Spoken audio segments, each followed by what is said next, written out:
రాయదుర్గం నియోజకవర్గం కనేకల్ మండలం పూలచెల గ్రామంలో పింఛన్ కోసం కార్యాలయం దగ్గరికి వెళ్లి వితంత దళిత మహిళ మృతి చెందిందన్న విషయం తెలుసుకున్న రాయదుర్గం వైసీపీ అభ్యర్థి మెట్టు గోవిందరెడ్డి ఆ దళిత నిరుపేద కుటుంబాన్ని పరామర్శించారు.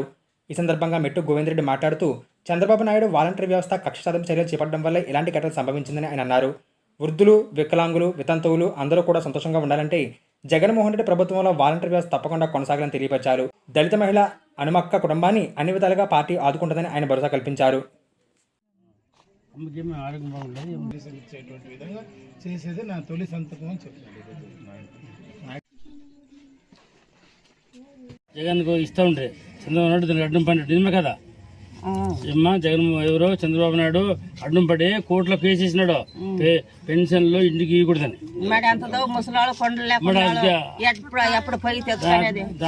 పెన్షన్ ప్రతి నెల ఇంటికి వచ్చి ఇస్తాండ్రే, ఈసారి లేదని తోలుకపోయినాం సచివాలయం దగ్గరికి ఆటోలోన. ఆడిపోయినాక కూర్చున్న ఓపిక ఆమెకి లేదు. ఆడ ఒక ½ ఉన్నాం సార్. ఇంకా కాలేదు నా వల్ల అంటే వెనక్కి తోలుకొచ్చి చూసి సార్ అని చెప్పేసినాక వచ్చి ఇచ్చినారు సార్. ఇచ్చిన తర్వాత ఒక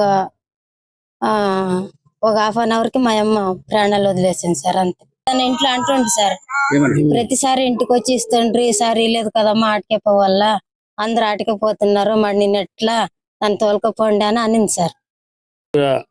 సూర్య ఉదయించక ముందే 5-6 గంటల లోపలే పెన్షన్ అందిస్తూ ఉంటారు. అటువంటి వ్యవస్థని చంద్రబాబు నాయుడు గారు వాళ్ళ నిమ్మగడ్డ రమేష్ ద్వారా కోర్టులో పిటిషన్ వేసి 2 నెలలు అంటే ఎలక్షన్ అయిన తర్వాత కూడా వాళ్ళ యొక్క పెన్షన్లు కానీ వాలంటీర్ కాకుండా డైరెక్ట్గా సచివాలయం ద్వారా ఇచ్చే విధంగా కోర్టు ఆర్డర్ ఇచ్చింది కాబట్టి, ఎలక్షన్ ఆర్డర్ ఇచ్చింది కాబట్టి దానికోసమని చాలా మంది వృద్ధులు మేము ప్రచారం కంటిన్యూగా తిరుగుతున్నాం కాబట్టి వాళ్ళలో చాలా ఏడుస్తున్నారు. పెన్షన్ వస్తుందా లేదా, చాలా మంది అంటే చాలా ఇబ్బందులు పడుతున్నారు. దాదాపు 66 లక్షల మంది రాష్ట్రంలో అంతమంది కూడా చాలా అవమానకరం. ఎందుకంటే ఇంటికి వచ్చేది వాళ్ళకి జీవనోపాధి ఒకటే.